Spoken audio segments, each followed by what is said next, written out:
திருச்சிற்றம்பலம். அருள் தரும் சிவகாமி அம்மை உடனுரை அருள்மிகு கைலாயநாதப் பெருமான் திருவடிகள் போற்றி போற்றி. எம்பிரான் அருணகிரிநாதர் திருவடிகள் போற்றி போற்றி. கந்தர் அலங்காரத்தினுடைய 4வது பாடல் நம்முடைய சிந்தனைக்கு.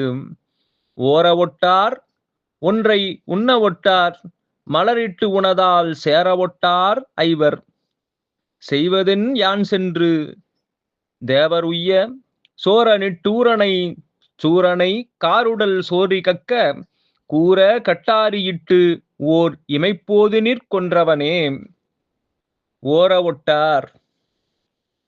முருகப்பெருமானே, உன்னுடைய பெருமையை நினைக்க விடமாட்டார்கள். ஒன்றை உண்ண ஒட்டார், அவர்கள் உன்னுடைய மந்திரத்தை சொல்ல விடமாட்டார்கள். மலரிட்டு உனதால் சேர ஒட்டார், அங்கே அன்றளர்ந்த மலர்களால் உன்னுடைய திருவடியை அர்ச்சிக்க அவர்கள் விடமாட்டார்கள். அவர்கள் யார் என்றால் ஐவர், 5 பேர் இருக்கிறார்கள்.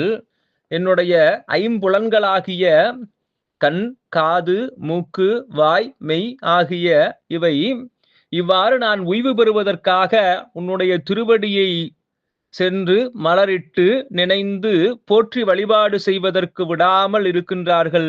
நான் என்ன செய்வேன் பெருமானே? ஆனால் நீ எப்படிப்பட்டவன் தெரியுமா?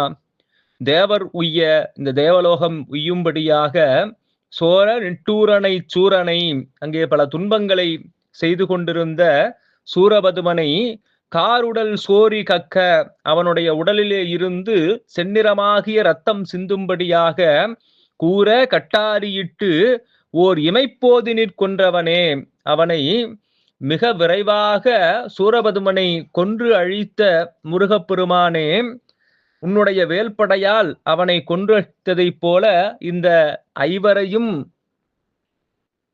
தடுத்து உன்னுடைய திருவடியை நான் சிந்திக்கின்ற வண்ணம் என்னை காப்பாயாக என்று அருணகிரிநாத பெருமான் இப்பாடலிலே நமக்கு அருளி இருக்கின்றார். திருச்சிற்றம்பலம்.